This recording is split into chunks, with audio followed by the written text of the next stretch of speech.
So we have found out that Jacob is the younger. Usually it's the older that gets the blessing and the birthright. But Jacob actually has gotten the birthright because he was not very kind to his brother. And now he's got the blessing because he tricked his father and tricked his brother. So Jacob is not really a person who trusts in the Lord. And yet, God is merciful to Jacob. We're going to find that out. God comes to Jacob.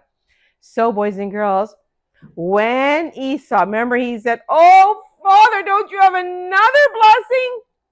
He got kind of a blessing, a little bit of one, but not that great. Away from the fields, away from the dew of heaven. You're going to serve your brother. But when you get restless, you'll break his yoke.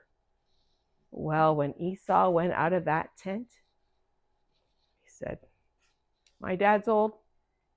I'm not going to kill him yet. But when my father dies, I'm going to kill Jacob." And somebody went and told him. Rebecca heard about it, that Esau was planning to kill Jacob. And she said to Jacob, "I've heard it, that Esau is planning to kill you. And I don't want to be so, when your father dies, he's planning to kill you. So this is what I want you to do. I do not want you to be killed. I don't want to have Isaac and you both die on the same day. This is what I want you to do. I want you to go to my family." Remember that Rebecca had a brother whose name was Laban. She said, "Go back up to Haran. Go back here and stay for a little while. And then when you," let me just see. Remember Abraham's brother's name was Nahor. And Nahor and Milcah, they had a son named Bethuel. And Bethuel had, I don't know how many children he had, but he had Rebecca. But he also had a boy whose name was Laban. And Rebecca said, "Go to Laban and stay there for a while until I'm sure that Esau, his anger is cooled down and that he's not longer. And then I'll send for you and then you can come back." That's what she said to Jacob. But she did not say that to Isaac. To Isaac, she said, "Oh, those two women that Esau is married," because Esau was already married. He had two wives, and he married two wives that did not love the Lord. They were just women from Canaan. And they made life. They were not very nice girls. And she said, "My life," she said, "those two, I do not want Jacob marrying one of those women, because otherwise what the good is my life to me?" She said, and then Isaac said, okay, he called Jacob and he said, "You need to go to your mother's brother in Haran to Laban, and I want you to find a wife from there. Find one of the daughters of Laban, and then you marry her." And then he said, "And the Lord bless you. May you have Abraham's blessing. May those people who bless you, may the Lord bless all those who bless you, and may he curse those who curse you. And may you get this land, and may your descendants bless all the people of the earth." So he gave him that Abraham blessing. Now he knows that's God's choice. And the Bible tells us that when Esau found out that Isaac had said to Jacob, go get a wife, and that Jacob had obeyed, Esau thought, oh, and then he married another woman too from Ishmael. But anyways, there goes Jacob. He's on the run. He's running, and he's only got just his staff, and he's got maybe like a bag of supplies, and he's on the way. And he gets to a place called Luz, and it's nighttime.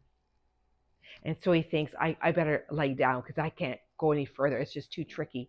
He thinks, well, my head, I just want my head to be a little bit higher up. So he finds kind of a flat stone, maybe a big one, and then he puts his head on that, and he sleeps. He begins to sleep. But the Lord comes to him in a dream. And in his dream, Jacob sees this ladder. And then this ladder starts at the ground, and it goes all the way up in the sky, high up into the heavens. And on this ladder, there's angels. And the angels are going up and down, up and down. And Jacob sees all these angels going up. And then at the top, at the very top, is the Lord. And the Lord says to Jacob, "Behold, I am the God of Abraham and the God of Isaac your father. I am going to bless you. I am going to give you this land. Your descendants are going to be like the dust of the earth. You're going to spread to the north and to the south and to the west and to the east. And in you, all the families of the earth will be blessed. I'm going to take care of you. I'm going to be with you wherever you go. And I'm going to bring you back to this land. And I'm not going to stop taking care of you until I've done everything that I've promised. That's the Lord's promise to this not very nice Jacob. When Jacob wakes up, he says, oh, wow, this is awesome. This is none other than the house of God. This dream I had, surely God is in this place and I didn't even know it. And he was kind of afraid, and he said, picked up that rock and he put it so that it was kind of sideways, and he took some oil and he put the oil on the rock and he gave an offering to God. And then he said, if God, kind of made a deal with God, because that's the kind of person Jacob was. He said, if God takes care of me, and if God's with me, and if he gives me food and clothes so that I come back safely to this land, then God will be my God. And I will give you 1/10 of everything I have. That was the promise that Jacob made. And then he went on his way. And that is the end of the story.